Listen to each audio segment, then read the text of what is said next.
What's going on, everybody? Welcome to the Anthony Sain Show. This is, of course, your host, Anthony Sain, here with my guy, man, Kenny Stubblefield, way on the other side of the World Wide Web, man, the World Wide Interwebs, Internet, whatever y'all want to call it. Kenny Stubblefield, the building. What's going on, my guy? My brother, it is a beautiful day. Weather is perfect. It's too beautiful, man. NFL football is back, which always every year tells me the seasons are about to change, man. Yeah. And I'm such a big fan of it. I can't wait. Man, I opened my closet the other day, man. The hoodie just started calling my name. It started singing to you, right? He calling me out of my sleep, man. My closet is right at the foot of my bed, man. But them hoodies started calling me out of my sleep, man, about 3 or 4 in the morning. Anthony, put me on, Anthony. I'm ready for you. I think it's time. Yeah, that's exactly what's happening. Well, Kenny, like I said, I bought a nice little collection of hoodies for this year, man. I've had some hoodies given to me as giveaways and things like that. But man, it's a couple hoodies I bought, man. I got sad looking at them, man. It's my University of Memphis Penny Hardaway hoodies. I got the royal blue jump. I got the black jump. I was ready, man. I was ready. I hope I can wear those just a few more good times, Kenny Stubblefield. Hope I can have just one more good fall with my Penny Hardaway hoodie. I bought it off season last year. I just hope I can rock that jump this year, man. But we're gonna get to that, Kenny. That is definitely the biggest thing since the last time we talked. Just let me give y'all guys to run down what's happening today. This episode 125, man. I want to bring out one of my special friends, man, a guy who's just a great brother. I talk to this man probably every day, just being real. I talk to his brother probably every day. My good friend Kevin Cerrito is going to join us today. Kevin Cerrito, definitely somebody who's implemental in my career and what I'm doing in this journalism game, this content creation game. One of the OGs in the industry. He's also, the founder of Cerrito Entertainment, where he does music bingo and trivia throughout the city. And he's going to be doing something new, man. He's going to be back on the radio waves, Kenny Stubblefield. He is a guest on the Jeff Calkins show each and every Thursday for their Are You Smarter Than whatever they do. Some kind of trivia thing that Cerrito does with him and Jeffrey Wright. But now he's going to be a weekly co-host with Jeffrey Wright. They're doing a different type of format over at 92.9 where Cerrito will be his Wednesday co-host. They'll have a different co-host every day of the week. And Kevin Cerrito is going to be co-hosting a radio show with my guy Jeffrey Wright over there at 92.9 ESPN.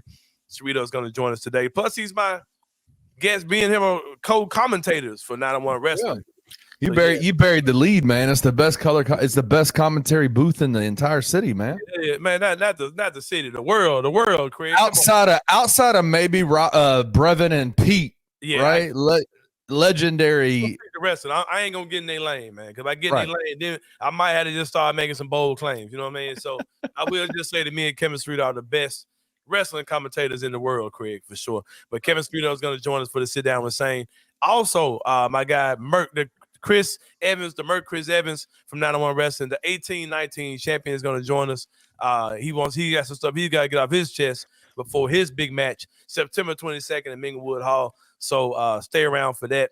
My guy, the Merc Chris Evans, is going to join us later on in the show as well. But Kenny, like you said, since the last time we talked, big Tiger basketball news. It's crazy because when we recorded the show for Wednesday's show, as soon as we wrapped up the show, man, news broke that Penny Hardaway was just missing 3 assistant coaches at the time.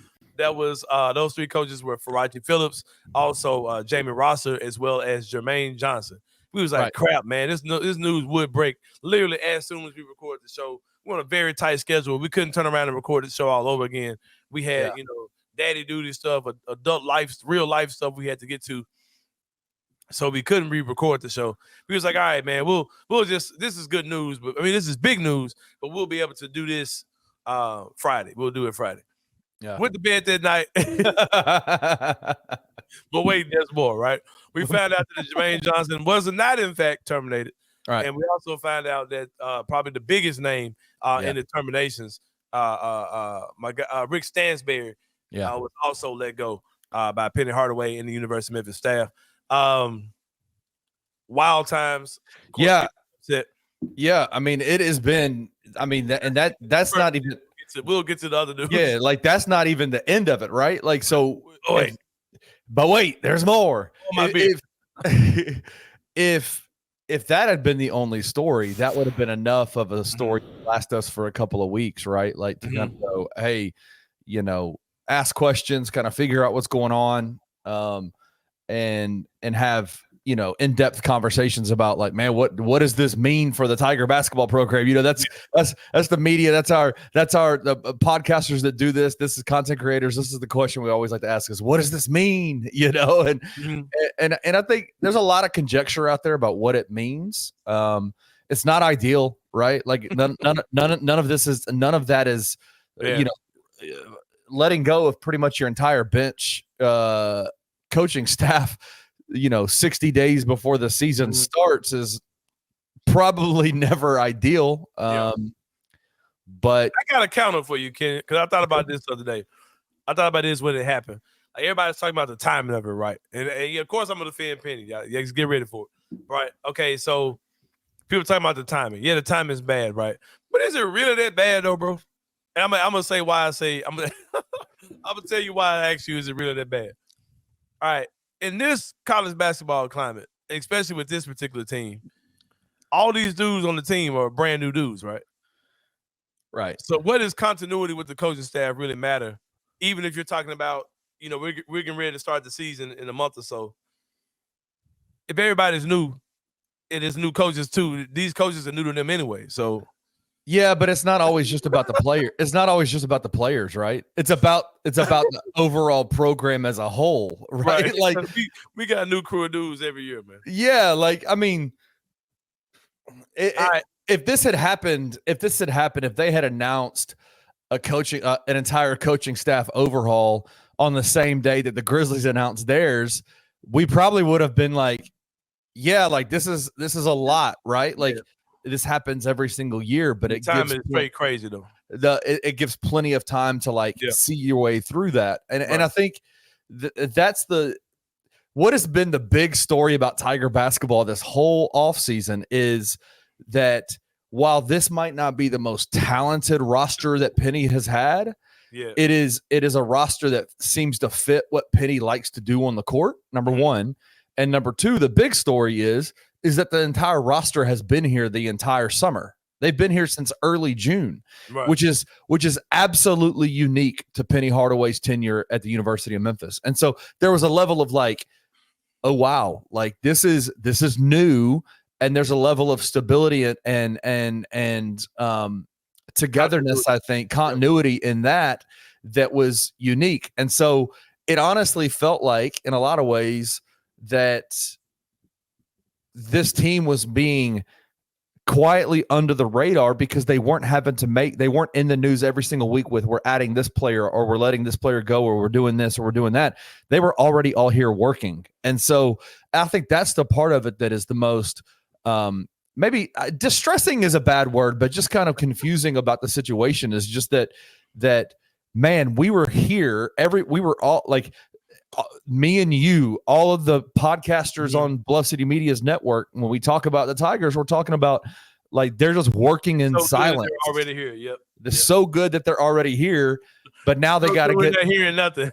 And now they have to get a whole new like coaching staff, and the guys they're bringing in are guys that have been here. So it's not like I mean, there might be a couple of names, there might be a few people that are going to come in brand new.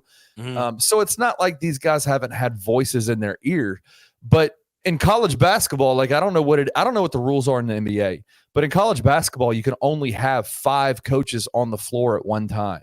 Like, and you have to like actually submit names to the NCAA and say, these are the 5 coaches that are going to be on the floor helping practice. So the guys that are coming on board, the guys that were let go, the majority of those guys were the guys that were on the floor coaching. And so now they're having to bring in new coaches, submit new names, bring those 4 new guys back on the floor alongside Penny Hardaway. And now, so the entire coaching staff that's on the floor during practice has changed. It's not ideal. There's nothing about it that's ideal.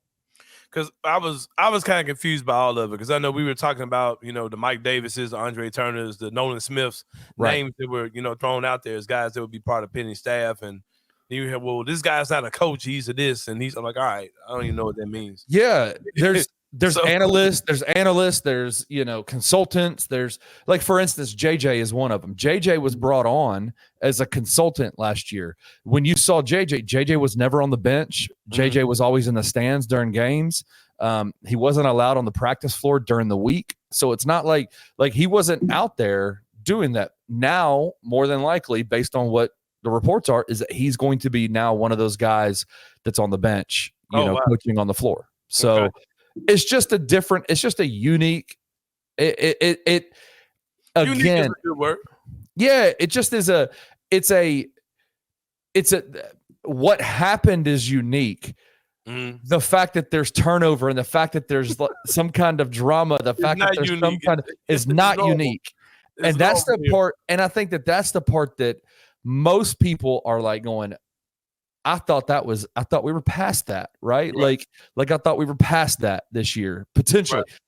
But I was listening to John Martin, Jason and John show, and he said something that just really hit the nail on the head. He was like, man, this is after the first day, right? Hey, tell them congratulations. They saved the man a job, by the way. I just want to throw that out there too. That's what the consensus is too, man. Is that Coach JJ, after he pretty much announced that he was coming on Jason and John show, you look up and find out, oh, hey, not so fast. Not so fast. That's all I got to say about that. I ain't touching that. Yeah, no, let's not touch that. Yeah, I'm let y'all. I probably shouldn't have said that. Yeah, go listen to Jason and John. Hey, check him out. But John Martin said, with the way Penny has always been, the way Penny always lands on his feet, this crazy looking situation, it also is turned into Mike Davis, Andre Turner, and Nolan Smith being his assistants. Yeah, I mean, come on. It's probably going to work out fine. They're probably going to have the best season, and since Penny's been here. And, let's hope so. I mean, that's what we want to have. That's what we all want to happen. Yeah. I mean, my biggest concern is and you mentioned it off the top, that a name that wasn't in the original rounds of names was Rick Stansbury, right? Yeah, when I woke up today, I was like, all right, bro, what the hell happened? Well, right, okay. Listen to my theory. This is what I theorize, bro. I love your theories. I'm ready to hear this. This is what I theorize. This is not based on intel. Is this a glaucoma injury, glaucoma medicine theory? Okay. Nah. I'm like, okay. We heard reports that Rick Stansbury was coming back, right? And I don't know if this was something that was inside that I'm leaking right now, or something that was out there. But it was something about Stansbury saying, like, I need Penny to have some stability with I need to be surrounded by some competency. I think there was some type of language like that. I don't know if that was inside or outside information. He ain't here no longer, so it don't matter, right? Like, right. Yeah, I mean, yeah, like that was a part of it. Like there was a level of, listen, and I can speak to this, like, and I think this is widely known. Rick Stansbury's name stands alone in terms of on his own, his legacy as a college basketball coach. His credentials are off the charts. Right. He's a 400 game winner as a college basketball coach. Like he has done things in NCAA that most people don't have the opportunity to do. And so the fact that then it did feel almost like an Avengers type situation when you brought Rick Stansbury on, because Penny is known. His biggest strength has been his ability to accumulate talent on the University of Memphis program. And then you got Rick Stansbury, who has been widely known as one of the greatest recruiters in the last 30 years of college basketball. Right. And so you bring those two guys together and you're like, shit. Like ain't nobody it's over. And to be honest with you, in a lot of ways, it has been. And I think that there was a level of Penny has I think one of the things that Penny has done well over the years is kind of realize that that he needs somebody in that right hand chair, that lead assistant chair on the bench that has experience. And he's tried to, from the beginning in 2018, try to bring Larry Brown on. Right. Obviously, he was just fresh off of his issues at SMU and fresh off 85 years old. Well, and that too, but he was 85 years old and making cheating an art form at SMU, right? Oh, yeah. And so there was a level of we had Larry Brown the whole time. We could have had this cheating shit right. Well, we could have cheated with the best, man. a well-oiled cheating machine, Yeah, basically. what's the guy's name? Mr. Beaky. He gave the money to a dude named Bingo. What was that? He wouldn't have. We wouldn't. That letter would never have been written. Hey, Penny, no, you can't pay Bingo. Can't pay Bingo's wife. Yeah, Can't pay Bingo's baby mama. We can't pay Bingo directly. He gave money to a guy named Right. Uncle Bingo, and that was the cash out, Penny. No, that was the cash at me, man. Just for the hot 40 for the tots. It's not for the college players transaction. Oh man, but no, so like he tried to get Larry Brown. He had Sam Mitchell. He had Mike Miller with him. Cash out for the bitches. Don't do it, man. He had Cody Topper. Then he brings in Larry Brown. Then he has Frank Haith, and then he has Rick Stansbury. He's done. For the love of God, Penny. Yeah. I'm telling you, don't give it. Penny, what are you doing?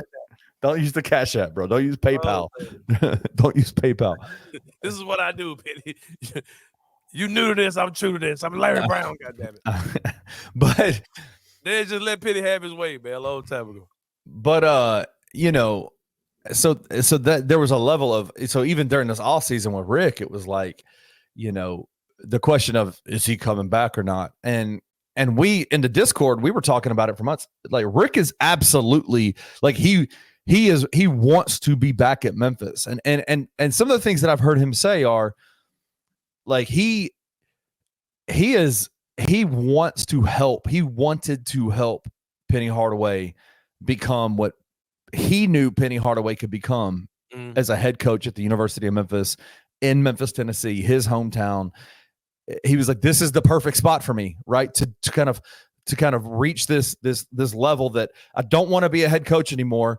Penny Hardaway's the guy I want to put all of my support and what I do well behind him and help him get there. And so, but yeah, there was some, during the off season, but I want to see this and I want to see this and I need to see this. And those things were done. And so Rick came back.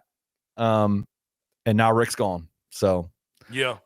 But it seemed like to me, bro, like that I sent you a text message, bro. I don't know if you could put an image up on the screen or not, but we're going to hold on. If you see the image, you'll know why I want to use it. So hold on to it. I text you an image. We're going to break down this letter situation because it got a little spicy the next day. But it seemed like to me, timeline-wise, that Rick Stansbury told Penny, look, dude, I need to be around some stability, not your guys. I need to be around some real assistant coaches. Shout out to the guys who were here, but they're not the Rick Stansbury level of coaches, right? And I'm sure that Rick Stansbury's like, okay, bro, you knew all these dudes. These are your boys. These are your friends. Like, I need to be around some guys that ain't your friends. You know what I mean? And you saw the Mike Davis hire. You saw the Nolan Smith. You saw Andre Turner's his Penny's guy, but Andre Turner's a legit, college Andre coach. Turner's legacy is, everybody knows about Andre Turner. Right. Yeah. Former head coach, all that type of stuff, right? So, and I think the fact that then we heard rumors about Rick Stansbury wasn't at practice and all these type of things. He wasn't at the workouts and he was, all that type of stuff. And me just putting two and two together, I'm like, okay, Rick Stansbury is like, all right, bro, these dudes still here. like this ain't what I thought. This ain't what I signed up for, right? These guys are still here. So I think it was some of that type of stuff, and they probably fell out over that. And I think that led to Ed Scott, like, okay, what's going on with you and Rick Stansbury? And he probably talked to Rick, and Rick is like, man, it's too much. Too loose, whatever. I think it's probably one of them type of conversations. And then I'm thinking Ed Scott and them was probably, all right, Penny, what you gonna do? Come on, man. Come on now. Yeah. And I think it just turned into what we see now. Like, that's just my guess. I don't know, bro. I'm not connected to this. I don't have any plugs over there, but just human nature and just the nature of man, that's what this timeline looks like to me. I might be wrong, might be right, might be something close to that, but that's just what it looks like to me. I don't think you're too far off. And I will say this, like, I do think, with Ed Scott being the new AD at the University of Memphis, it's been a widely known thing that Penny Hardaway and Laird Veach did not have a relationship. No. Former AD at Memphis, no. Laird Veach, I'll say this, he was in the 6 years that he was the 8. I guess Laird came on maybe a year or two after, so he was there for 5 years, I think, something like that. Mm-hmm. He was in the Laurie Walton practice facility twice, right, in 5 years. He let Penny do what he do. And I think that there was a level of there's just no relationship there at all. And I don't have any like indictment on, was it Laird's fault? Was it Penny's fault? Was it both of theirs fault? More than likely it was both of them. A hard coach to have to deal with, not particularly anything that do with Penny, because he's bigger than you. He's bigger than you. Yeah, he's bigger than you. Yeah. And I'm sure that's probably super intimidating for anybody to deal with. Not necessarily that Penny was like, said, I'm Penny Hardaway, bitch, get out of my office. Like, there's that going on, but I'm just saying he's probably super difficult to deal with. More than likely, when the athletic director has to call one of his coach's assistants to get put on the schedule to have a conversation with him, that's intimidating. Like, an athletic director normally is just like, come meet me, right? Like, come talk to me, come to my office. And I don't know if it was that way. I don't. That was a mega star on that campus, So we talk about all the time about Penny's a difficult situation because, like I say all the time, it's like telling Batman to come be the chief of police. Like, he's freaking Batman. You know what I mean? So it's not gonna be the easy. Sounds good, but it might be easier said than done. All right, now let's fast forward to the very next day. Let me just wrap that up. Let me wrap this last part up real quick. You were talking about the timeline, the conversations that were had. Mm-hmm. I don't know what conversations were had outside of the fact that Ed Scott, as the new AD, has made a point to formulate a relationship with Penny Hardaway. Right. And one of the ways in which he has tried to do that is by bringing back Tim Duncan, who is I meant to talk about it. Yeah, who is a former Memphis basketball player, a teammate of Penny Hardaway, one of Penny's guys, but he's also been an athletic director at other schools. Like, he's coming, he is a legit guy, and he is coming in and he is taking over as the kind of the liaison from the athletic department to Penny Hardaway, and Penny Hardaway was 100% on board with that. So that was in terms of a kind of a bridge to building a relationship between Ed Scott and Penny Hardaway. Tim Duncan was that bridge, and I think that he has, one of his mandates. There's two things about Ed Scott, and I'll say, and we can move on to the next part. Two things about Ed Scott. He is going to run a clean program. Yeah, his athletic department will be clean. Yeah, and he is not afraid to do whatever it takes to make sure his athletic department is clean. And number two, clean-ish. At the appearance of being clean. Number two, what it boils down to, Number two, sorry, I lost my train of thought for a second. Clean nowadays is don't do academically. Don't have fraud in your academics, right? Because NIL is at that point where paying players is not, you can do what you want to do, so don't illegal. Part. Like there are certain things that you just cannot do, but they're easy. NIL has made the very thing that has been the ugly part of college sports forever legal, and I think that's a good thing. I think it's an awesome thing. Anyway, but Ed Scott is also a very blunt and straightforward individual. You know where you stand with him at all times. Like, if he has a mandate, and he will tell you if you're fucking that mandate up or if you're living up to that mandate. Right. And if you are not doing it, you will know. And so I think that's what led us to where we are right now. So yeah, I'm with you too, man. I definitely think that Ed Scott is not bullshitting at all. No, I think he has extended the olive branch to Penny by bringing in Tim Duncan to be that liaison, like you said. And I think that's something that, as their relationship continues to grow, I think it's a good fit for Tim Duncan to be here. But absolutely, Penny's got to do his part too, as far as working with those dudes. I tell you what, Kenny, let's break this up, man. Let's take a little quick break, and then we'll finish. First time we did this before, I don't know. We've never done 2 segments of since we last talked. Yeah, let's take a little break though, man, because this one heavy, man. It's heavy. But let's take a break. We'll come back. Hopefully, you can come back with that picture I sent you. I got you. Yeah, we're gonna take a break. When we come back, man, it's gonna be more to Enter the Sain Show. We'll see you guys in a minute.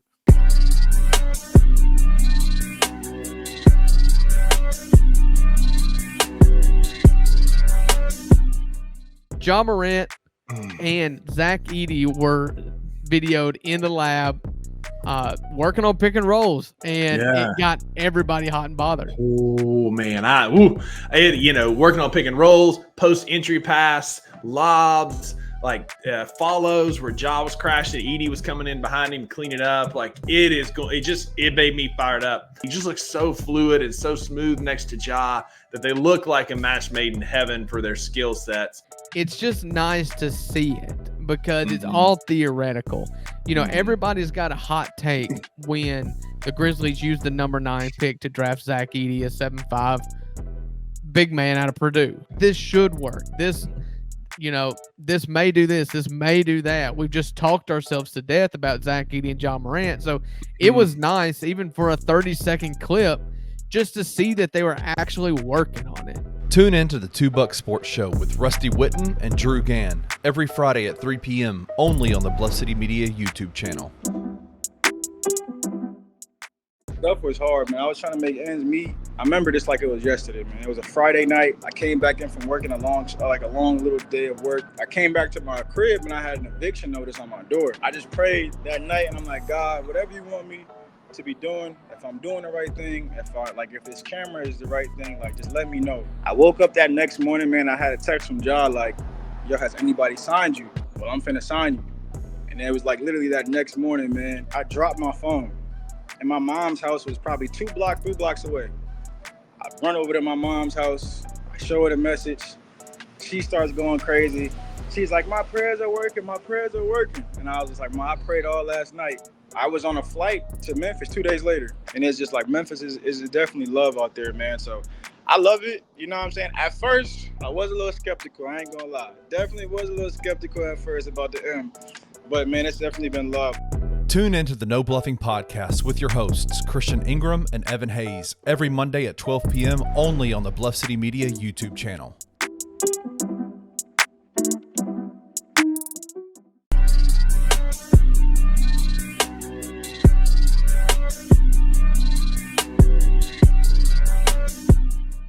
All right, y'all. Welcome back to the Anthony Sain Show. Probably the longest ever since we last talked segment. I tell you what, Ken, we're going to get the 3-pointer about it. This is a 3-pointer. This is the 3-pointer. This first segment is the 3-pointer. Right, exactly. We're going to get that up out of there, man. So, yeah. So then we went to bed. Hey, by the way, we were going to talk about Caitlin Clark in the 3-pointer. And let me tell you something, man. Your whole spiel from last episode, Caitlin Clark, the people are in our comments. Those I ain't read that junk. Oh, the Kayla Knight Center. They're in our comments. Appreciate y'all. Hey, good to see y'all. Keep that nasty away, man. That stuff is nasty. I ain't even checked. They going in the comments though. But no. There's some racial stuff. There's some homophobic stuff. It's wild. It's so crazy that, bro, the people who do that type of stuff, they get mad when you say that type of stuff, and then they do that type of stuff. And then they do it. Like, they do it. How are you mad? Like, you're literally doing exactly what we. How dare, Anthony? How dare you say this? How dare this nigga call me racist? Let me prove your point. Right? It's like how can this moon cricket accuse me of being racist? I shouldn't laugh at that. That's not cool. That ain't good, man. I don't like that. I appreciate you, man. The CCs, the CC cult. We appreciate. Anyway, y'all. Let's get back to Penny, man. Yeah, man. Anyway, how dare this Porsche monkey? How dare you always insert race into these conversations? Okay, all right. While I do racist shit. So let me double down and hold my beer and let me say something racial. Yeah, man. And it's crazy because like they literally looking for a fight. Like these are people who. That's not our audience. You know what I mean? Like you're on YouTube looking for. Oh man, hey y'all go. I'm glad. I'm excited that there's a player coming into the WNBA who's taking over the league like she is now. Right. But that's y'all on borrowed time, man. Cause the storm is coming, man. she's playing college basketball right now over in California. But man, let me tell you, I pitched the idea of that the WNBA is in their Magic and Birds era. I told Brevin Knight that. I said, Anthony and I have been talking about this for a while. We think that this is the Magic and Bird era for the WNBA. And he was like, oh, absolutely. He was like, he started telling me stories about some of the shit that was going down with Magic and Bird back in the day and like all that. He was like, that's all it was about. That's I heard that Winning Time was a cute picture of what it looked like. Yeah, that's all. It was all polarizing between white people, black people. You had social media back then. Oh, it'd have been ugly. Yeah. Anyway, man, let's get back to my boy Penny, man. It's all y'all get. That's all y'all get today. That's a 3-pointer. Yeah, that's a 3-pointer. Appreciate y'all. But Penny, we went to bed that night, Kenny Stubblefield. I called you just to talk about this stuff in general. I had no clue when it just broke again before we had our conversation, and that was news that an anonymous letter. You know what, bro? Hold on, pause. An anonymous letter came out, right? And it was sent out to all these different media members. And I'm like, why the hell I ain't get the letter? Like, yeah, did you get the letter? Hey, bro, I've been rejected. I felt small as a media member twice this summer. Once by the Memphis Grizzlies, and now by whoever sent this letter out to all these this anonymous person. Hey, just be glad. Just be glad. It looked like a kindergartner wrote that shit. Like, bro, with everything that's going on, this letter really is the smallest thing in the world to me. Because I'm like, bro, we really talking about something that happened in 2019. Like, bro, there's a whole NIL now. I don't give a damn about what Penny gave Uncle Binky to whatever his name is. And if you've seen the letter, so out there, man. Like, you got regular people just got hands on the letter and posted it. Like, so yeah. So I don't care what Penny gave Uncle Binky, DeAndre Williams handler back in 2019. Hey, I'll be honest with you. It hurt my heart to see Coach Roy's name in there. Coach Roy is his guy. Where am I getting somebody? It wasn't somebody nickname listed in that joint? Am I just? I think so. I think that you might be right, but with the DeAndre Williams thing, Coach Roy's name was mentioned. Okay, and let me tell you something. Coach Roy is one of the most stand-up, awesome, inspirational dudes I've ever met in my entire life. So the fact that his name, honestly, like, I don't. Coach Roy, get your cash, get the check clear, man. That's all I care about, man. Get your money. I want to be like, how dare you put his name in that? Like, anyway. I'm gonna tell you what's weak about the whole thing, though, bro, is that this is whoever. It's two different things happen. The person who wrote that letter and the person who sent it to the NCAA or sent it to the University of Memphis or sent it out to all these media members is not the. What am I trying to say? Like, whoever's doing this is somebody Penny knows, bro. Like, this is somebody that has. Without a doubt. This is some obvious weak ass shit where Penny had a bond with somebody. That bond ain't there no more, and now whether that's a business relationship, a friendship relationship, or something. It's somebody that knew Penny's business and went out and told his business. And like, bro, it's just weak. And it's somebody who's trying to get rid of Penny. Now, am I saying Penny is not wrong? No, I'm not saying that at all. But people paying players and paying Uncle Binkies and all these people all over the world. But Penny dropped the ball somewhere.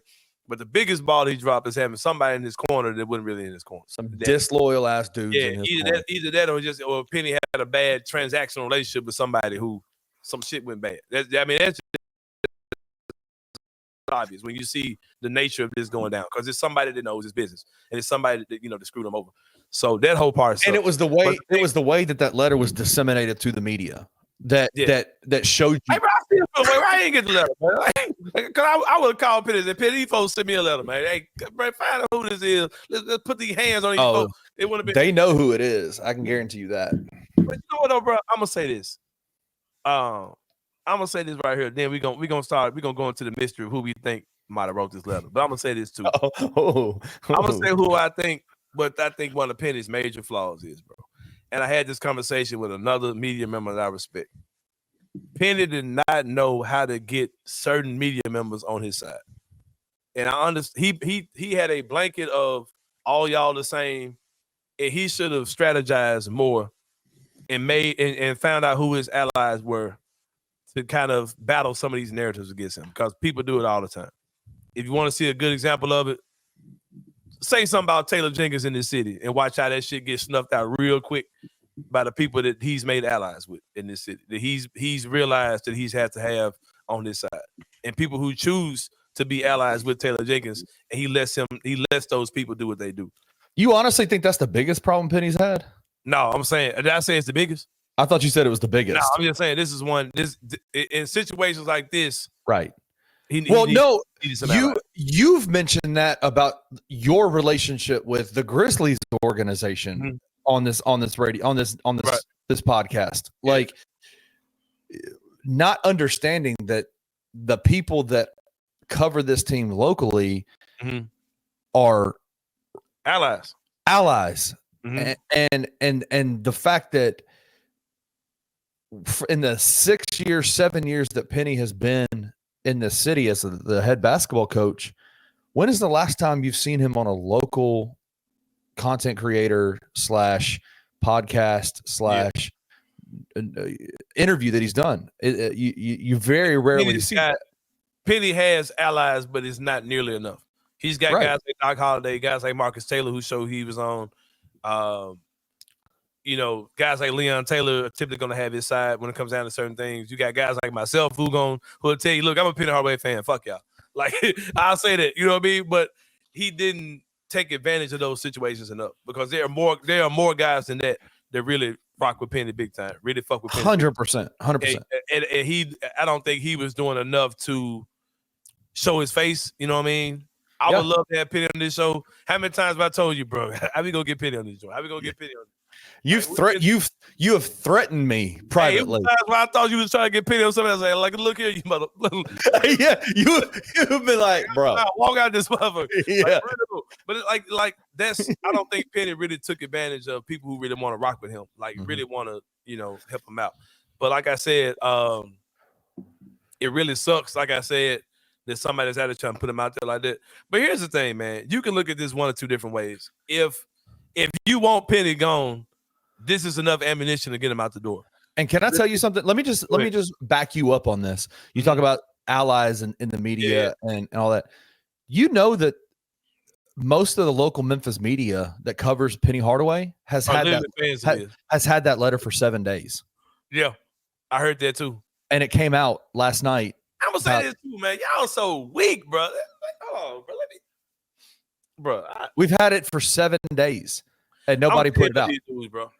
If the local Memphis media really wanted Penny out, like the narrative is that we want Penny out, that letter would have come. That shit would have been out 7 days ago. That's what I'm saying, bro. This would be killing me about folks. And if you think I'm talking about you, I probably am. I ain't got no names on the tip of my tongue, but I'm just saying this how weak y'all is, bro. Y'all been sitting this letter for a week, right? And I know one dude. I ain't gonna say it, because if I say this, y'all don't know exactly what I'm talking about. I ain't gonna say that. I ain't gonna hint at it. But this is what I'm gonna say, bro. Y'all been sitting on the letter, right? And then when somebody national dropped the story, then y'all want to bring y'all ass on here, man, bro. If you were gonna do it, just gonna do it, bro. Why you waiting on Big Dog to come out and drop something? That's not what it was. No, bro, that ain't straight, Ken. That's not what it was. That's not what it was. If you said they've been sitting on it for a week, bro. So why everybody say, yeah, I got the letter too?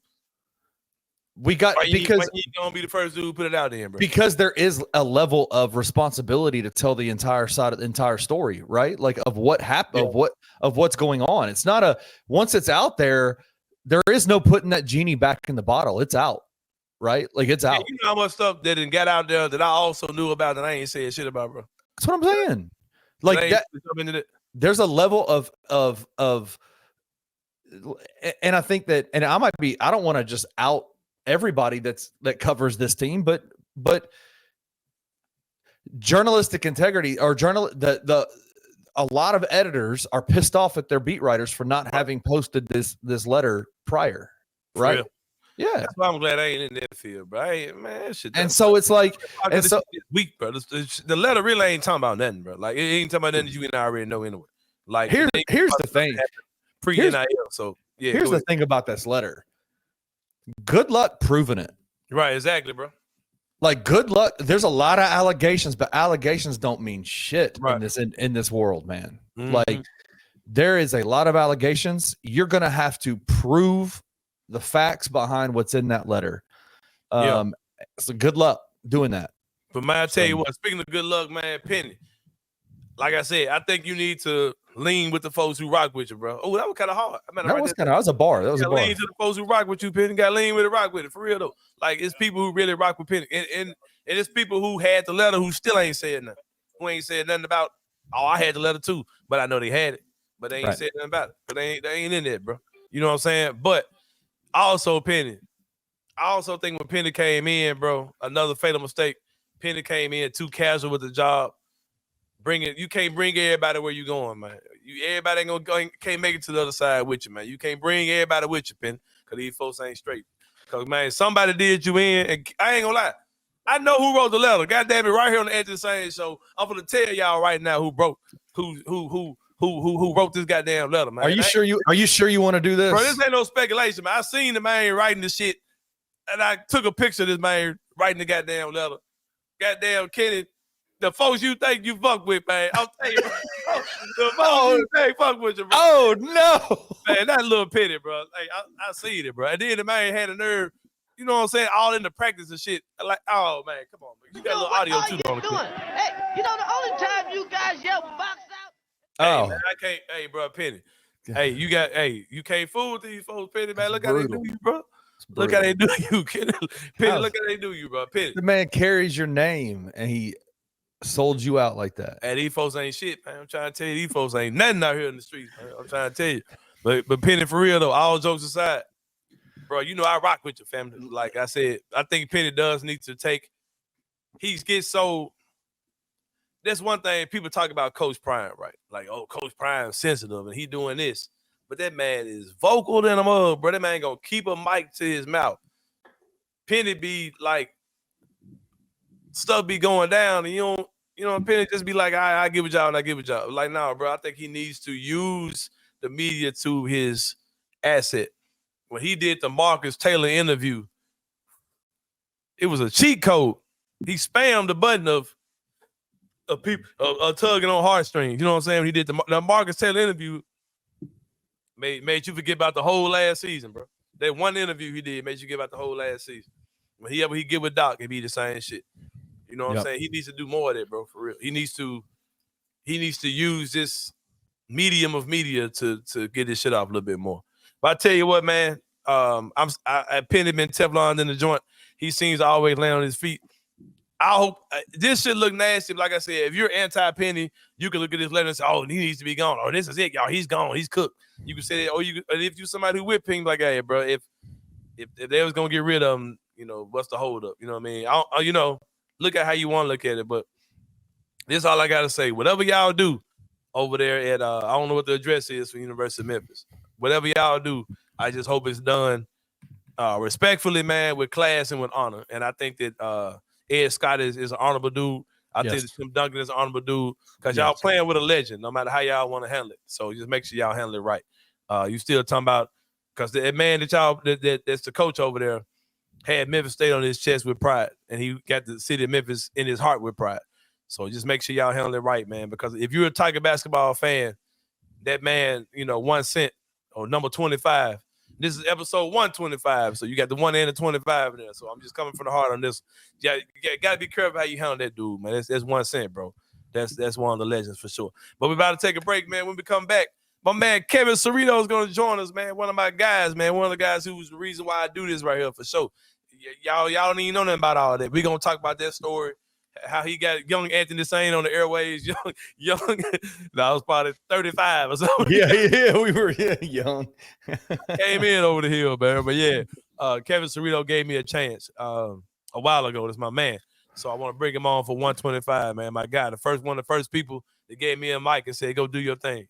The first dude who did it non-reluctantly, you know what I mean? Just go do you. And he gave me a chance, and I appreciate it. My guy Kevin Cerrito is about to join us for the sit down with Sain. That and more coming up soon. We'll see you guys in a minute.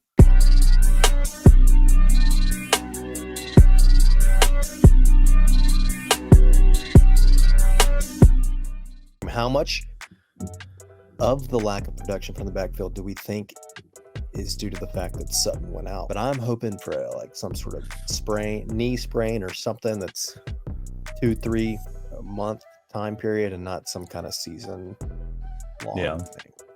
There's always those off seasons where players come back and you're like, okay, like this person has changed. Like he's gone from being a athletic young man to being a full grown looking dude, right? Sutton looks different. Like he was telling me before the game, he was like, man, I have put in so much work this offseason. I can't wait to show. He told me 3 times, I can't wait to show you. Was the game plan against UNA more so to focus Sutton?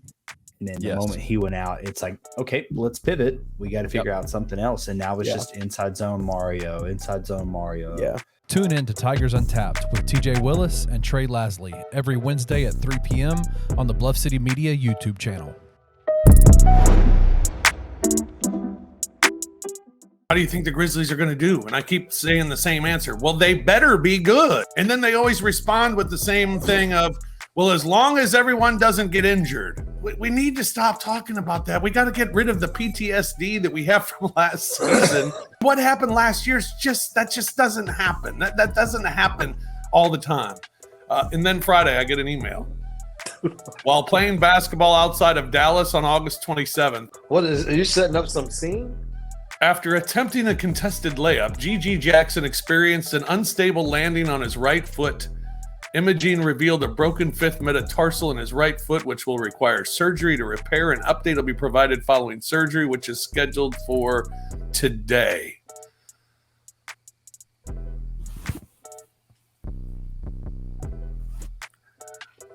Tune in to the Night Court podcast with your hosts, Rob Fisher and Brevin Knight, on the Bluff City Media YouTube channel.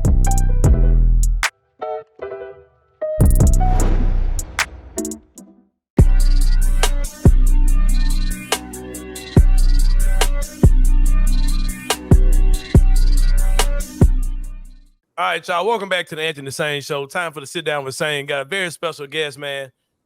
Y'all don't really know my origin story, man. A lot of y'all may not know my origin story, but this brother right here is a big part of it. One of my best friends in the world, man. My man Kevin Cerrito joins the show. Kevin, what's going on, my brother? Finally, I've made it to the show. I got episode 125. Is that correct? I've been man, 125. I had to say you for a milestone. So I had my boy Peter Emerson on 100. I got my guy Cerrito on 125. Who knows who may be next for episode 150, man. But my guy Kevin Cerrito is in the building. Kevin Cerrito, you are a long time just sports radio entertainment guy in the city of Memphis. You had a show, Cerrito Live, that used to come on every Saturday morning. I don't want to guess the time wrong. What time did this show used to come on? It might have been several times. What was it? We were 11 to 1, and then we moved to 10 to noon, I believe. So yeah, had a show came on Saturday morning. Can nobody tell me that Saturday morning radio wasn't cold? Because I used to listen to my boy Cerrito. And there's something very interesting about Cerrito Live that a lot of people may not know. A lot of people don't know, Kevin Cerrito, about the Cerrito family tree that's that's in the city of Memphis, and the people that came from that tree. Kevin Cerrito, of course, did have this show, Cerrito Live. And Cerrito, I'll let you tell who all was on that show. No, I like better when you list that, but I mean, because it's something I'm proud of, that we had so much talent come through, right? Come through the show, and really the next generation got to practice their skills on my show on Saturday mornings. There's not really that outlet anymore, right? Everybody can start their own podcast or something, but to actually be on the radio. Well, the show started. It was Memphis Sport Live. So I had after college, I had worked for the Memphis Sport magazine. Do you remember this magazine? I worked for that for a minute. They got a partnership deal with Sports 56 and ended up getting a show, which I didn't initially host, but then I took over and started hosting that with Marcus Hunter. But then after Marcus moved, around the same time Marcus moved to Jackson, Mississippi, to be on television there, the magazine also kind of folded around that same time. So the show was rebranded to Cerrito Live. During that era is when you came on, but CJ Hurt was my producer, who's now on with Jessica Benson. Jessica Benson was a regular guest on the show. Of course, you were a special guest host. You were one of the important parts of the final year plus of the show. So it was fun bringing in new people and getting new voices that weren't heard during the week, because some sports radio get in their routine, right? You hear the same people on the same shows all of the time. And so I always made sure an effort to I want to do something different. I want to hear from different talented people, because Memphis is full of them. So but yeah, you know the whole list, and I can keep going, through the list of different people. I don't take credit for anyone's success, but I'm very proud of what everybody's doing these days, especially you. I wish I could be doing this inside that old studio y'all had. Yeah, man, it's crazy, man. You think about it, because like I remember, I think about this all the time. I cannot remember how we connected. I just remember you calling me and be like, "Hey, do you want to host my show for a week?" But I don't know how that happened. Like I don't remember anything about how we got to that point where you would trust me with the keys to your car, basically. So I don't remember. Right. I don't remember any of that. I was trying. So I remember when you were brought onto the show, because I used to have Kevin Lipe, who worked for the Flyer. Mm-hmm. Before he worked for the Flyer, he was on my show, and then he got hired by Memphis Flyer as the Grizzlies beat writer. And so he was on every week talking about the Grizzlies. And when we did a segment, because he was Kevin Lipe, I'm Kevin Cerrito, so we called it Kevin Sanity, right? Because it was around Lynn Sanity time, right? So we had Kevin Sanity.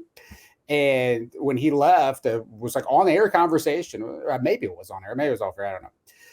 But it was like, oh, maybe we should. What about Anthony Sain? Because it was Kevin's Sanity, right? Like, Anthony Sain could replace you, because when he left the Flyers, like, we're not going to do this every week anymore. So maybe Anthony Sain could replace you. So eventually, I connected with you. I think I remember you coming on to do the take on the Grizzlies wrestling jerseys. I agreed with you. Because I'm such a huge wrestling fan. Obviously, we work together with 901 Wrestling. Mm-hmm. The Grizzlies wrestling jerseys had nothing to do with wrestling. They didn't look like wrestling at all. And they're just calling them the wrestling jerseys, which made no sense. I remember you coming on and talking about how they were trash. Yeah, man. We've always had a weird yet common type of sense of humor, man, where we find the same stuff funny and we laugh at each other's jokes and like seem like we're the only people that get it a lot of times when it comes down to comedy. And like I said, man, I remember that now. Now that you said that, I do remember Light being the guy that introduced me to you. Now that I remember that. But I just thought it was so crazy when you was like, hey, man, I got to go out of town. This is the same stuff you do now. You're talking the same way. You're like, I got to go out of town, man. So, if you want to do the show, like you're a booking guy. Like you're a book ahead of time guy. Like you had me book, well, I need you this weekend and then this weekend and this month. And then, like you had it all planned out. So I remember it being such a big deal hosting your show, the same show that I would listen to on Saturday mornings. And I remember hosting it and didn't think too much of it at the time, man. But now, like where I am now, and what I'm doing in independent journalism, like that literally was what got me started doing this, sitting down with your show. You were the first person, like I said, to hand me a mic and say, bro, I trust you. Go do your thing. Because I had people to hand me the mic, but they're a little reluctant about it. There was my guys that I was doing when 3 Shades of Blue had their radio show. They didn't like, all right, this guy's kind of crazy. He's kind of volatile. But I remember you gave it to me. It's like, man, go do your thing. Go do you. And I think that's a huge part of where I am now. But shout out to Jeremy Lin pretty much for making it happen. Possibly, that's just what we name. We're just gonna have Lipe on no matter what. But exactly. But yeah, man, his thing. It was you did great. I think it might have been around the time my daughter was born, right? So if I'm doing this show, I have the book. Like I could either not do the show, or I could have somebody guest host. And because I was like, I need some paternity leave here. I'm not gonna. Mm-hmm. So I think you did a long stretch of that. Maybe Jessica Benson did some of that time too, and CJ as well. So, but I met all of them through you, and those are some of my favorite people. CJ and Jessica are some of my favorite people, and I met them through you. So yeah, they're awesome. Yeah. So you took a nice little break from radio, man. You stepped away, I think, right before the pandemic, or right? I stepped away. Right. Hey, I stepped away too. And Kate stepped back. Anyway, you stepped away from radio for a long time, man. For at least 3 or 4 years, you've been away from radio. And now you are making your return back, man. My man, Jeffrey Wright, over 92.9 ESPN. You're going to be one of his. You guys are doing something kind of non-traditional, unconventional over there at 92.9. You're having, Jeffrey Wright is your daily host, and he's got a different co-host for each day of the week. And you're one of his co-hosts now. And I remember you telling me you're a person I look at as one of my mentors. And whenever I'm trying to make a business decision or I got some creative idea, I run it through you. And you were telling me, you're like, well, I want your advice now. I want your advice. Should I do this? I was like, hell yeah, bro. Like you deserve it. Like you the man. You done put all these people on. It's time for people to remember who, Kevin Cerrito is or whatever. So tell us about that. Like, what's your excitement level, your nervousness level, your anxiety level, getting back in the radio? I think this was your first week, or not your second week. You're back into it. So How is that going as far as being back on the air on 92.9 ESPN? I mean, a lot of it feels like riding a bike, but I mean, I had been on the radio, but not so. It was 4 years ago. Remember this thing called COVID that happened, right? Yeah, exactly. And so that's when I started. The Commercial Appeal had an article about my actual business, my day job of trivia and bingo nights, which now you're a part of as well, which is awesome. Yeah. And so Calkins saw that in the paper, and they reached out and brought me on to do a trivia thing because it was like COVID was happening and sports were canceled. So we came on, did trivia, talked about COVID related topics every week for a long time. Anyway, eventually became a regular subject. So I've been doing the Calkins show for 4 years since COVID started. So it's easy to keep track of that while COVID has messed up a lot of timelines, right? Worse than Loki. But we at least I can pinpoint, I know that started because of COVID. And then, so my radio show ended at that same time, which we're not going to get, I don't think we're going to get into that. But I was doing my show was still technically on at 56 when I started doing the 92.9 stuff. But, so I've been doing that for 4 years and developed, I knew Jeffrey before, we're to the point we had each other's phone numbers and would see each other and would talk to each other. But we've now become friends, and he's got his situation with his show that happened, and they're trying to fill the gaps. And so I thought it was going to be because I said, if you need my help, I will do it. I will, and I practically volunteered for the July 4th week, which was 3 days because I knew they were going to be always. I can do 3 days, and we can have fun talking hot dog eating contests and stuff. Because the best thing about not doing a show was not having to keep up with anything. So I have not kept up as closely with the day-to-day operations of Memphis sports over the past 4 years. I keep up with the big picture stuff. I definitely, being out at restaurants and bars every night, you get to the games are on and you're talking to the people. So I know what people are thinking about when it comes to all of that. But I'm not watching every night. You have a little bit more control over what you like, even when it comes to wrestling, right? I would talk about wrestling on the radio every week for an hour with Jerry Lawler. But I don't even really watch that as much anymore. I watch the important stuff and I read about it. Well, the same as with sports. I probably read more than I watch it. But now I'm back in it. So I am going to have to watch a little bit more as I'm on Wednesday. So yeah, Wednesdays 2 to 4, 929, co-hosting with Jeffrey Wright. We had the Penny Hardaway stuff to talk about yesterday, which is continuing to develop as of wild stuff. Yeah. Wild stuff for sure. You talked about your day job, your entertainment stuff. You do of course. You are the founder of Cerrito Entertainment, which does Cerrito Bingo and Cerrito Trivia throughout the city. I don't try to count your pockets. I tried it one time and started hating on you in my head, so I left it alone. But you do that very well, man. And I've always had respect for you, bro, like I said. But I really gained real respect for you when the world shut down and you still were finding ways to provide entertainment for the city of Memphis. I remember you hit me up, you was like, hey, Sain, I'm having a virtual beer testing. I'm like, what are you talking about, Cerrito? He was like, I'm having a virtual beer fest if you want to jump on. But I was like, I'm not coming to that.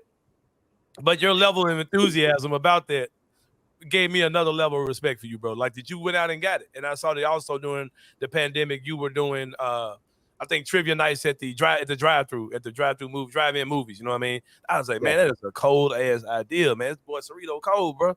Shout out to Malco. That was my favorite. We did so much. Chris Harrington wrote a nice piece for the Daily Memphian about the different things that we were doing because we started doing the radio segment, right? We're doing trivia on the radio all of a sudden. We're doing we did virtual things like this. I was probably the first person in the Memphis market to use one of these type of platforms to do a show with like this.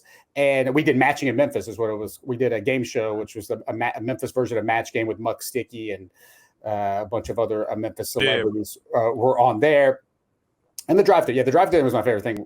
We had trivia because people would play trivia in their car. So you could be in your car, COVID safe, listen to me, ask you the questions on the microphone, and you can see a movie afterwards. Yeah. They didn't have great movies back then in 2020. Tenet came out. That was the best movie. I think Borat maybe came out. But, of course, you could stream a lot of these when they were also in the theater. So it helped everybody out. It got people a reason to go. Man. You definitely motivated me because I was like, man, Cerrito is a real go-getter, bro. I'm talking about the world shutting down didn't stop my boy from getting it. Because it was the stuff he was doing. Like, bro, I'm not ready for this virtual stuff, Cerrito. I was like this. I sound like I felt like an old man at the time. What is this Zoom call? What is all this? Like, you were doing like you said. Sorry, Twitch. I have a Twitch. You know, I haven't used it in a while, but I didn't know what Twitch was. Right. I figured it out. But it was. I'm glad we're still not doing all of that stuff. You know, personally, I'm glad to be back out at the bars and the restaurants, because I mean, it was great, and do have things in place if something like that crazy happens again, so it's easier to like get going. But like everybody is like freaking Bruce Wayne over here, man. It was a certain time, and I might go back to the drive-in, because the drive-in was really cool, and I've actually talked to them about like we need to do that again, because it was just fun. Yeah, you like Bruce Wayne over there, man. You got the just in case Superman go crazy, you got something for him. Good. Well, yeah, but at the same time, I was like, this is actually a job for me. Like during that time, I was not making I couldn't make it earn that great of a living, you know. Mm-hmm. So it was pretty tough. It was pretty tough. You can't make that much doing those things. We're not bringing in money like other things that you can do. Right. And Cerrito Entertainment is one of my flows of income. So I talk to you every day, all day, seems like, because if it's either that or 901 Wrestling, we're talking about one of the two, right? So transition over, 901 Wrestling. Of course, big time stuff that we're working on, man. September 22nd, Minglewood Hall, 5 p.m. that night. Kids get in free. I know your story of how you got into that. I know that you're a big wrestling buff. I know a big part of your show when you had Cerrito Live was the wrestling hour that you did. And I remember you would tell me, hey, Sain, you got to do the rest of that. I was like, all right, man, I ain't got time for this. And I remember you telling me at that time, and I was like, and you kind of are one of those people that kind of initiated me back into wrestling. You know, it was something I liked as a child and as a young person, and you kind of helped stir that. And your son was like right at the right age. Right? Yeah, and Gabe was coming into it at the time. I was like, man, I don't have time for none of y'all, right? But now here I am. We are the commentary team for 901 Wrestling. Tell the people about what we do at 901 Wrestling, what 901 Wrestling is, and of course, this big debut we're about to make at Minglewood. Well, to go back real quick. So like when I was finding a guest host, I really enjoyed that process of finding talent. You know, Sudu Upadea, all these people who went on to work for WWE. Yeah, exactly, bro. Sudu was part of your thing too. Yeah, and finding these people who could host was fun, but it was always hard to find somebody who would be able to substitute for the wrestling hour. So it's like I would usually, if somebody was guest hosting the wrestling hour, would be like a best of, and I would either like pre-record intros of me interviewing Daniel Bryan or somebody, and because it was hard to find somebody who could do that, but you could, and I could call in and talk to you about it. But yeah, so one of the coolest things this year is you joining the broadcast team, being a part of the commentary team. With me for 901 Wrestling, and it's what a year! So quickly, we're now switching. We're going to Minglewood Hall. But anybody who's watching this that doesn't you don't know that you can listen to me and Sain call wrestling matches on YouTube. Just go on over to the 901 Wrestling YouTube channel. Make sure you subscribe. You can watch the episodes. Everything we do is always up there. But 901 Wrestling, a local promotion. I joined them around the same time because I was doing the wrestling on the radio, but I was also I had trivia at Rec Room. So it like came together. I was like, why, this guy should be somehow involved in the 901 Wrestling. I became the host right before COVID. It obviously shut down, and started back at Black Lodge, and we've had so much fun there. The crowds have been just next level. It's always been a certain energy and vibe.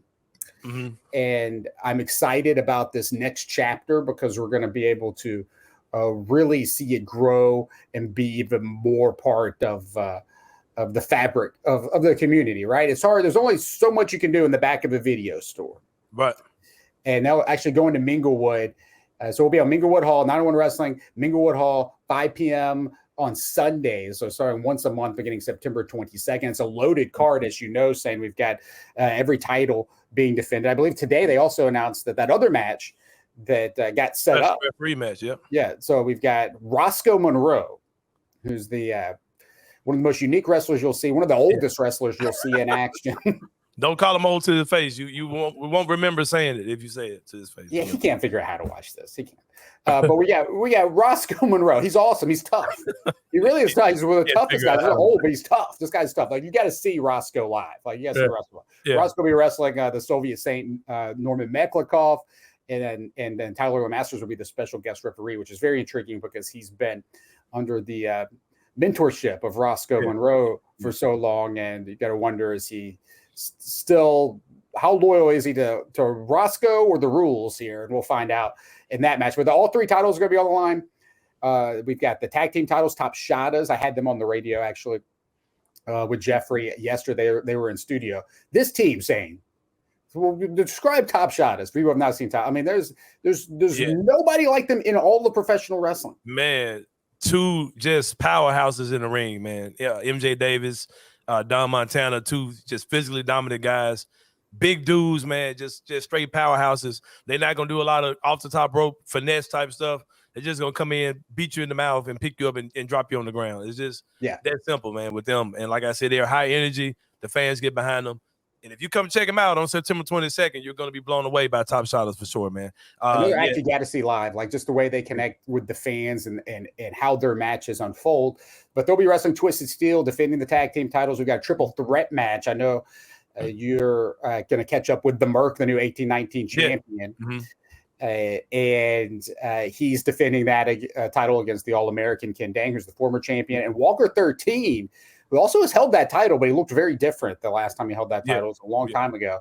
And in a triple threat match, which we don't see that often, in 901 wrestling. So that'll be a special treat. And Kevin Bless, the new 901 wrestling champion, holding the top title in the territory, will defend that against Livewire Bobby Ford. So lots of big title matches on this card. But one of the coolest things is kids get in free, right? Kids free for 12 and under. You get in free with the purchase of a ticket. Yeah, exactly. Any ticket you purchase, a kid gets in free. On September 22nd, come check it out. And like I said, my man Kevin Cerrito, man, like I said, one of my friends, mentors, guys I can holler about anything. My dude, man, Kevin Cerrito. Cerrito, appreciate you coming on, man. It's kind of do this again. We'll do it again. Yeah, do it again, man. It's kind of like Pee Wee's Playhouse. If you go back and watch that, you might see Lawrence Fishburne on the show.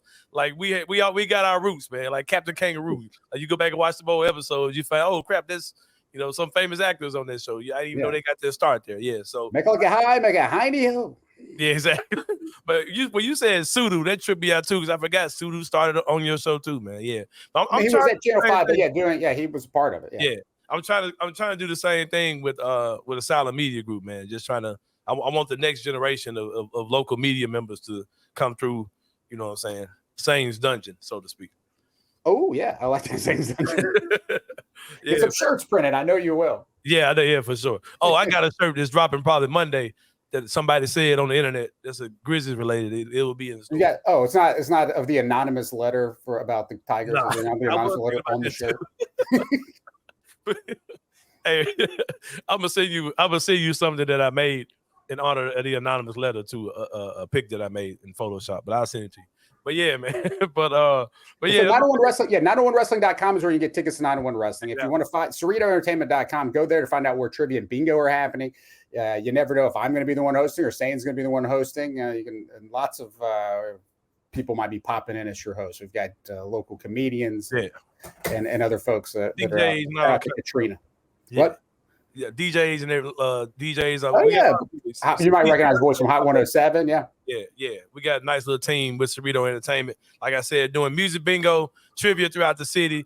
Visit Cerrito Bingo or CerritoEntertainment.com to see where we're going to be, where playlists might be playing, all those type of things. We had Beyonce birthday bingo, music bingo, Wednesday night at Rail Garden. It was great. Nice little crowd came out for that. Had a good time. So, yeah, y'all come check out what we do. Are you older or younger than Beyonce? I want to say I'm a few years older than Beyonce.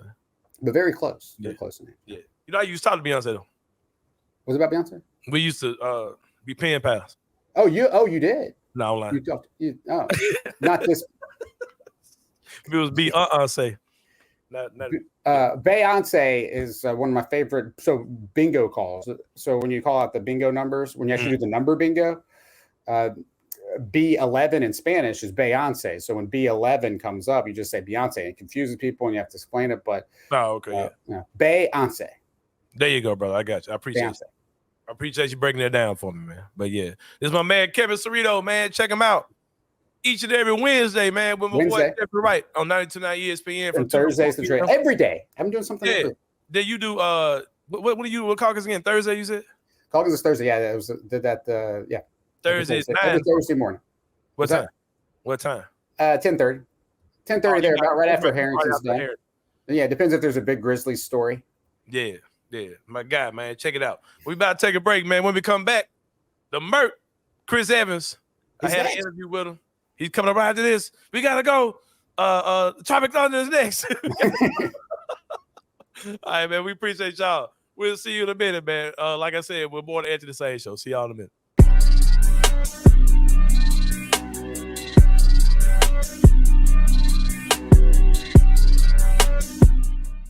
And I know a lot of people have these outlandish takes already about this kid.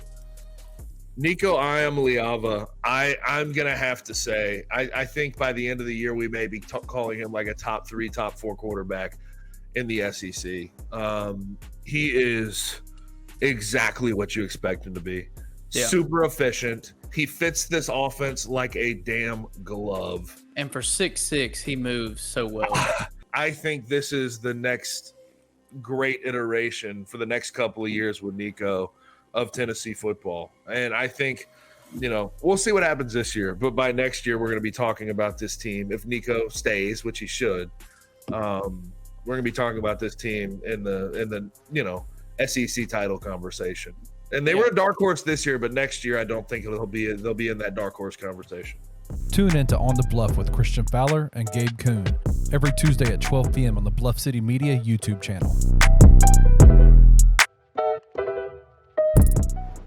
10-2, is that sufficient if we make the conference championship? I think making and competing for the conference championship, I would say that was a success. No matter how many wins or losses you have. I think the ultimate goal is to win the conference. So by making the conference championship, you're giving yourself a real opportunity. I would say that we should be competing every year to win the conference. Will I be disappointed if we don't win it?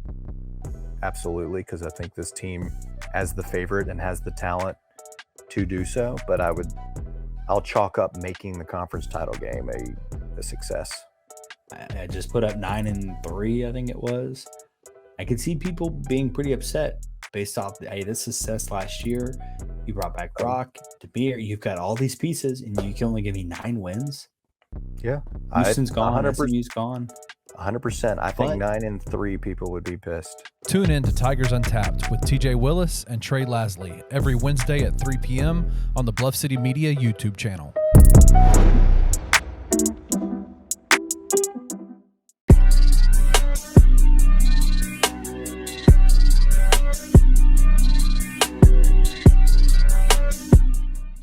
All right, y'all. Welcome back to the Anthony Sain Show. Got a very special guest today. Last month, man, we had a new 18-19 champion, 4-9-1 wrestling. He joins us now. My man, the Merc, Chris Evans, is in the building. Chris, what's going on, bro? What's happening? I find it kind of shocking that once again you have me on your show last. You wait. Anthony, I'm trying to like you a lot because we go back. Yeah, we go back. But at the same time, do better. Do better as the new 18-19 champion. Do better by me. That's all I asked for. That's all Minglewood Merc asked for. I understand, bro. Okay, thank you. You going by the Minglewood Merc now? Listen, new digs, new spot. I got to. For those of y'all who don't know, 9-1 Wrestling is having its debut in Minglewood Hall Sunday, September 22nd, 5 p.m. Kids get in free. Go to the website, 901wrestling.com. Check out Chris Evans, the Merc, defending his title. He's defending his title in a very special way in that night as well. A triple threat match. Former 18-19 champion, very former 18-19 champion. Yeah. I don't want to act like he's too close to you, but Ken Dane, the All-American Ken Dane, who you just beat for the title, he's going to be there. Also, Walker 13, the very first 18-19 champion, he's going to be in that match, triple threat match. What are your thoughts on that match you're having? Do you feel it's a fair match that you got a match like that so soon? Your first match is a triple threat match. What are your thoughts on the match, and what do you think about what's going to happen? I mean, look here. Since I came to 901, I've been fighting to get everything I want. I told this story when I faced my cousin Prince Adonis. I've been telling this. This ain't nothing new. Everybody, listen. Kevin Bless gets a singles match. Tag team champions, top shotters, they get a regular tag team match. But I got to go through a triple threat. It's fine. Whatever. I already beat Ken Dang once. Walker Hayes is just somebody who like old horror movies. He ain't no monster. He's a little man. So I got this. I ain't worried about it. Any concern that you don't have to take a pin in order to lose that match, being this a triple threat match? A normal person will be concerned, but I'm the Merc Chris Evans. Other men don't concern me. Because at the end of the day, I know that I'm walking out Minglewood Hall with this right here. So, boys, bring y'all lunch because I'm about to come take it. Okay? Y'all heard it, man. Chris Evans. Sunday, September 22nd, Minglewood Hall, 5 p.m. Get your tickets now, 901wrestling.com. Get them while you can. They are flying. You better get those tickets. The first local wrestling show inside of Minglewood Hall in 10 years is coming. Chris, what are your thoughts of just being inside Minglewood Hall, man? That's a big deal. So check this out. Let me pop our stuff real quick. The last wrestling company to be in Minglewood Hall was WWE NXT. What does that say about us? I mean, we up next. Look like we are up next. Yeah. We are on par with them. I hear y'all heard it here first, man. The Merc Chris Evans. Go check him out in Minglewood Hall, September 22nd. I can't wait. The triple threat match. Ken Dane, the Merc Chris Evans, Walker 13 inside the ring, triple threat match inside Minglewood Hall. I can't wait to see it. We're gonna take a break. When we come back, it's gonna be more than Anthony Sain show. We'll see y'all in a minute.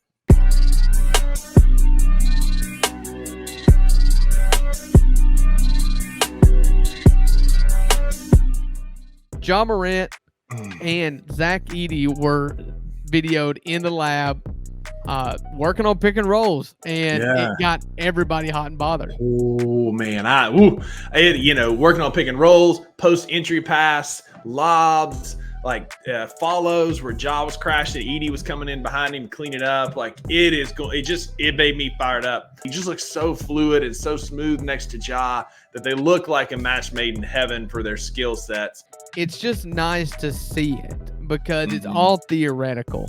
Everybody's got a hot take when the Grizzlies used the number 9 pick to draft Zach Edey, a 7'5" big man out of Purdue. This should work. This may do this. This may do that. We've just talked ourselves to death about Zach Edey and Ja Morant. So it was nice, even for a 30-second clip, just to see that they were actually working on it. Tune in to the $2 Sports Show with Rusty Witten and Drew Gann every Friday at 3 p.m. only on the Bluff City Media YouTube channel.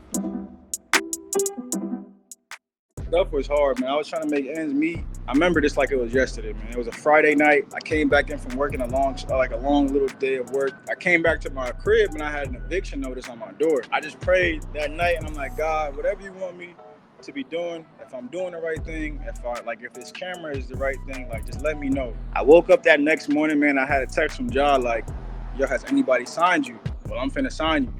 And it was literally that next morning, man. I dropped my phone. And my mom's house was probably 3 blocks away. I run over to my mom's house. I show her the message. She starts going crazy. She's like, my prayers are working. And I was just like, I prayed all last night.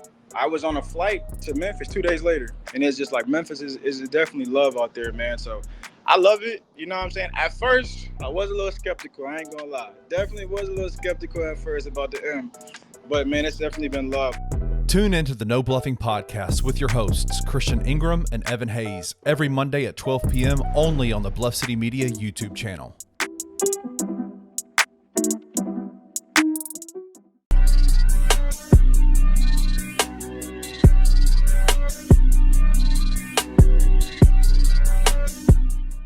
All right, y'all. Welcome back to the Anthony Sain show. Shout out to my boy Kevin Cerrito, man. Great interview with him. I feel some kind of way about this, man, because I feel like did I lose my job during that interview? No. Cerrito, my man, though, bro. That's my boy, man. Like I said, man, I thought about it today. I literally talk to Kevin Cerrito every day, because I work with him with Cerrito Entertainment. We do music bingo, music trivia, different restaurants and bars around the city. We're doing that. I do it 3 days a week, and he's got something going on 5-6 days a week doing it, if not 7. You know what I mean? So I talk to him every day with that all the time. 901 Wrestling, we're the commentators together, so I talk to him about that. Between you and him, man, between Kevin and Kenny, I can't deal with the KKK. I can't deal with no more K's. No more K's can come into your life, man. Man. Yeah, man. I'm all white boyed out, man. I don't want to be around no more white people. Yeah, my two most in my face friends are Kevin Cerrito and Kenny Stubblefield.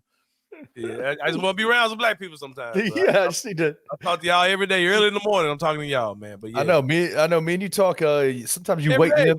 Sometimes you wake me up in the morning. I'm like, "What's up, that's Anthony?" Fine, that's fine too, bro. And I don't mind it one bit. Because I know you either. Hey, I will say this was funny. You were when we started. You were calling me to tell me we were going to record. You were ready to record. I was in the other room, and my daughter hears my phone ring. She goes, "Daddy, your phone is ringing." And Tracy, my wife, goes, "Anthony's calling you." Exactly, bro.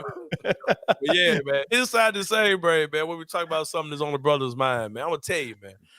As a kid, teenager, adult, I've always like enjoyed video games, right? Like whether that was my original Super Nintendo system I had, and I remember having like games like Tecmo Bowl and oh my god. Back then, my mom didn't buy me games, right? I grew up in poverty, Kenny Stubblefield. My parents didn't buy me many games at all, but my mom would rent me games on Friday, right? And she would get off work and she would go by the Blockbuster Video in the Whitehaven Plaza. Yes, She would rent me a game every Friday, right? She probably spent more money renting me a game every Friday than she would of just buying you a system. Yeah. But she would rent me a game like probably every Friday, and I'd play it, for 3 days over the weekend, and she'd take it back Monday. But I play games like Tecmo Bowl, Double Dribble, any little basketball game, any little football game, baseball game. My mom would I just loved sports games as a kid, right? And I always loved the sports games more than anything else. And then it was a Sega Genesis, and you had Bulls versus Lakers, and then, NBA Showdown, and then NBA Live came out. Then I got into the 2K and John Madden football, and John Madden, Joe Montana football. Right. So y'all back on that one. Joe Montana football, Madden football, all those type of things. And I just always loved, the sports games, right? And then they got weird. So the internet got involved, right? And you start having online games, and you could play against strangers from across the world. And people weren't really playing sports anymore in the game. They were just kind of taking advantage of like little hacks or just weird cheating things they could do. Right. And the games just weren't fun anymore, like to me, right? And I just got an age out of it. But I had a conversation with my son. Yeah, right. Gabe, who's 10 years old, getting ready to turn 11. Gave them beat the hell out of somebody again today, 35-0.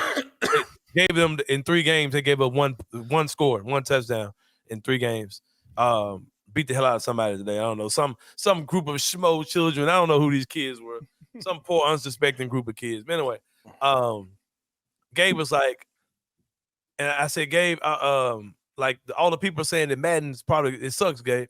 And Gabe said the realest thing. He said, Dad, these YouTubers say every game sucks. And all these games aren't bad. So if you like it, that's all that matters. I said, Gabe, truer words have never been spoken, man. And I just want to talk about this inside the same brain. I'm tired of all these video game YouTubers, TikTokers, streamers, the communities. Bro, get the hell out of here, bro. Y'all have ruined these games, bro. Y'all get on here and y'all shit on every game that comes out. Everything. All of these games they're talking about, to me, they're fun. 2K came out yesterday. The game looks incredible. It plays super smooth. I've never seen player likenesses look as real as these likenesses look on these players. They look great. The Grizzlies, everybody looks good. They didn't redo Desmond Bain. They didn't redo Jaren, who kind of needs to be redone. But the players look just Gigi Jackson looks immaculate. Zach Edey looks immaculate. Like the game looks really, really good, bro. You know what I mean? So I don't get it. Like, and it plays fine for what I like to do. But these people get in, they try to break the game, then they find a way to break it. Oh, this game sucks. No, man, like they didn't intend for you to do that. Like, so you found some weird glitch about the game and you just made it where it's terrible. And then what these video game companies do, I'm gonna get on the companies too now, but what they do is they make themselves prisoners to these guys who break the game, and they'll adjust something because it's too hard to shoot. My guy's shooting 48% from 3. I want to make every damn shot. So they didn't make it where you can make every shot. So it's crazy, bro. And it's like all this green. Because when I play the game, I cut all that shit off. Like all that green, like time release stuff. Like that's not basketball, bro. Like I can't figure out how to release the ball perfectly and make every shot. Like that's not basketball. Right. You know what I mean? So I cut all that shit off. Like nobody's supposed to be making 80% of their shots from 3. Like this, Steph Curry ain't doing it. So yeah, that part's frustrating. But I'm gonna tell you what does kill me though. These like microtransactions and like this casino stuff they're doing damn near, and all this stuff where they're messing with people's minds, where like the grab bag stuff, like how your brain can't help but to want to spend more. Yeah, like manipulating people like that. Cause bro, y'all getting $70 out of me, bro. That's it. I'm not paying for nothing. I'm not buying no VC. I'm not doing none of that. I play all the offline modes. I'm on my old man shit. Like, bro, this shit would be just like it was that I was playing on Sega Genesis. I'm not doing none of that crap, man. Right. But college football the same way, Madden the same way. These people these YouTubers and stuff mess the game up, bro. Like they've made it goofy, bro. They make it harder for these people to even make a good game.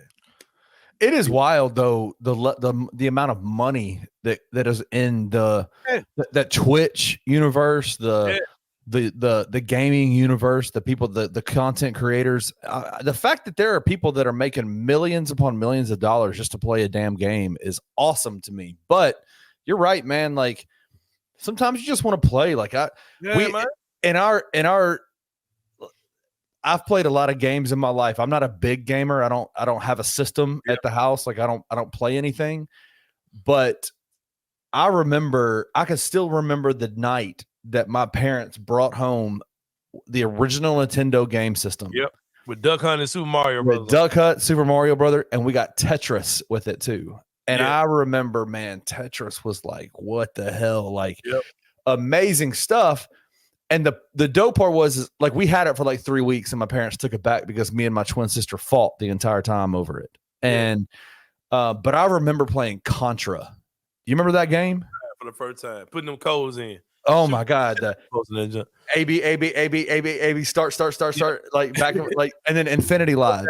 Down, left, right, BA select start. Yeah. That's what it was. And like those are the kind of games you didn't have a headset on going and talking to people from across the world. It just was fun.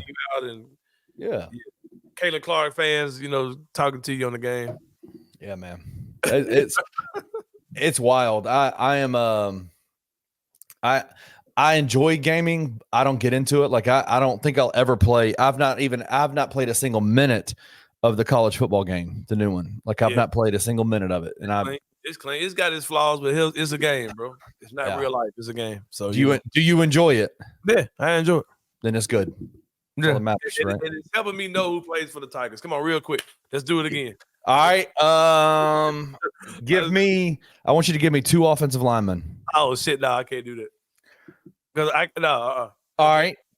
They got the best linebacker in AAC football on their team. What's his name? Cam Spencer. No. That's number 11. Number 11, man. What is the first? His name is Cam something, all right? Starts with a C. See what? I mean, what's the first initial of the last name? M. Damn, I know this.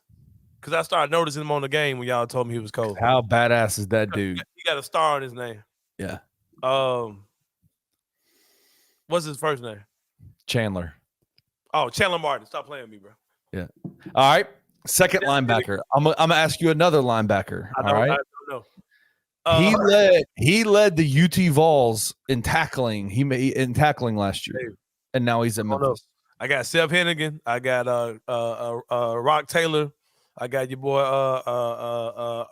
Drake. You got Kobe Drake. Don't say it, man. Fuck. The other wide receivers got a cool name. He got a dope ass name. Number 0, I think, or 3 or something. No, 3. I'm gonna give you his first name. Blankumsey. Okay, so you could get it. Blakumsey. Yeah. Then my guy Sutton Smith got hurt. My boy. Shout out to him. Hold on. The other running back that's a starter. They got that dude way better than Sutton Smith on the game too. Sutton Smith slick sorry on the game, bro. Is he really? Yeah, he ain't good at all.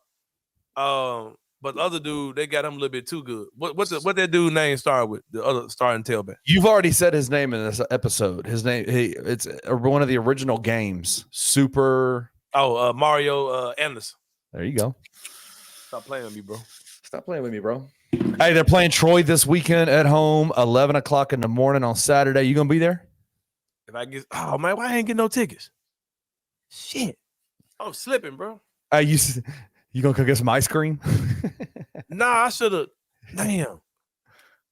I might can make it happen between now and Saturday, man. Hey, matter of fact, bro, right now, if you watching Anthony Sain show, if you follow me on Twitter, y'all know I ain't paying for no goddamn Tiger. Hit your guy up, man. Hit him up. Quit being stingy with them tickets, you rich mother. You bring him to the game, man. Out there, man. Give me some goddamn tickets to the game, you motherfucker. Right? That's what I'm saying. Hey, shout out to my guy who got me tickets to the last game, man. Y'all know I'm not paying for that shit. Yeah, that's why. I enjoy myself, man. I'm not paying for that, bro. I don't even pay for Grizzlies tickets. And them folks running through my veins, man. I'm not paying for that, bro. I'm not paying for that, bro. Definitely a step up in competition this weekend. Tigers are expected to win. They should win. They reminisce over you. And then they got their big game, man. The week after. We're gonna get on y'all ass. Told you I'm gonna get on y'all ass, bro. Told y'all that. Hey, but for real though, Florida State coming in 0-2, bro. Hey, Tiger football fans, stop playing with me. Let me tell y'all why. My son is a star offensive lineman, man. Y'all, if my kid mess around and go somewhere else, coach, y'all wouldn't take care of him. Or his dad. Or his dad, man, with these tickets, man. For an 11 a.m. game against Troy. Rich mother y'all. Man, shoot me a ticket, man. This could be potentially a recruiting violation. I just want to throw that out there to you, man. I just want to throw that out there to you. We could. Someone's writing a letter right now about you. And Don Luis, you donut making motherfucker, you. Man, goddamn, send me some goddamn tickets to the game. Wild. I'm gonna play with y'all, man. Put your money where your mouth is, man. Take care of my kid, me and my kid, man. He wants to come, man. Don't put me on no goddamn bench. Gabe said, Dad, you got me feeling broke, man. Because Gabe, like, why he ain't got no seat with the bench back on him? Why I'm sitting on the goddamn bench, man? I'm gonna tell you something else Gabe crazy ass said too, bro. And man, it was an old dude that was throwing candy at the game, right? Something wrong with my kid, bro. I done fucked him up. The old man's like, had like, I don't know how he got all this candy to the game. Because I'm like, bro, how you get that in here, bro? So this old man was like throwing candy, right? The candy was melted in the motherfucker. Throwing candy. Gabe was like some random dude throwing candy at the game. I'll pass. I'll pass. What? Gabe said some random old man throwing candy in the game. He had that 5-2, bro. He had like the Hershey's white chocolate. He was throwing Reese's. Gabe is a trip, man. I don't know how you don't. Bro. That man is hilarious. Hey, man, you rich Tiger football elite mother, man. I'm not paying for no goddamn Tiger football tickets, bro. Run me some goddamn tickets, man. Before I take my kid to goddamn Ole Miss or somewhere on y'all ass. Stop playing with me, bro. Prime ain't getting you no damn tickets. I'll tell you that. Not. Hey, Coach Prime. Hey, when you see me in Boulder, man, hey, not Prime ain't getting you. Prime ain't getting you. I need tickets to the game Saturday, bro. Keep playing. All right, it's Summerfield. It's Anthony Sain, man. I'm off next week too, man. I'm off. Yes. I'm off, bro. I'm off. Yeah. Period. No Anthony Sain show at all. He gonna take a week off, man. You've been grinding this all off season, man. You need a week off, bro. Tired, man. I'm tired of a motherfucker out here. Hey, man, I'm gonna see y'all, man. See, man. Hey, we'll see y'all next week, man. We out. No, we're not. We're not gonna see him next week. 2 weeks. No, see you in 2 weeks, man. Ain't none of this next week. We'll see y'all in 2. And we out. Thank you for listening to the Anthony Sain Show. If you enjoyed this episode, leave a rating and a review wherever you download your podcasts. Also, like and subscribe to Bluff City Media's YouTube page. For comprehensive coverage of Memphis sports, head over to www.bluffcitymedia.co and find out how you can become an insider. We will see you back here next week.